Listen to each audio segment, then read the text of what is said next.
Backtracking from Boeing, like you had brought up, there were the Wright brothers, Right?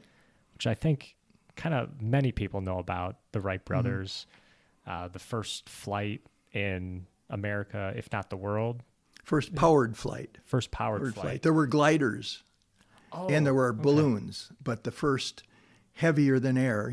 Balloons were filled with air, but the first heavier than air vehicles that were powered flight was the Wright brothers.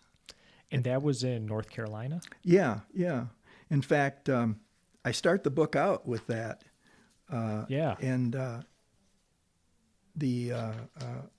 with a conversation, let me read that if that's okay, and Absolutely. then we can talk about it. Chapter 1, the Wright brothers get it all started. They flipped a coin, and Wilbur won. It was December 14th, 1903, on the sandy hills at Kitty Hawk, North Carolina. Will, you get the first flight. The flyer's all set with a 12-horsepower engine that Charlie built. Pretty good accomplishment for our bicycle mechanic, don't you think? Right. It should give us enough power in the 2 pusher propellers to get it off the ground. Now you hold a wing and run alongside to steady the aircraft as it slides down the sloped track. Once it lifts off, I'm on my own.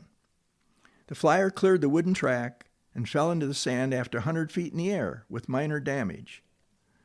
I guess we can't call that a successful flight, or after we make some repairs, you get a crack at it. I hope you have better luck. They tried again on December 17th. It was Orville's turn.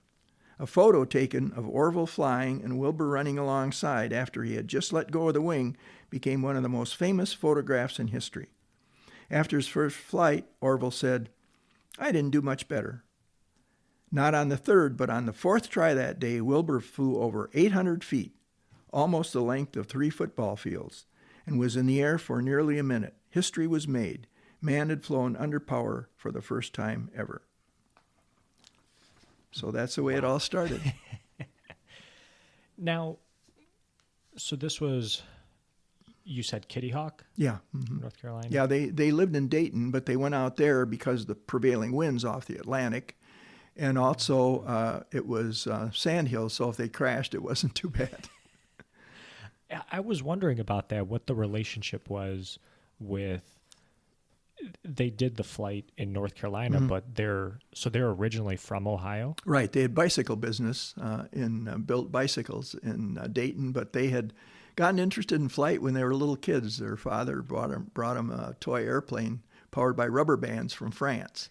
And they started dreaming about what if man could sometime build a plane that man could fly in, not powered by rubber bands, but by an engine. And they kept at it from when they were kids on through.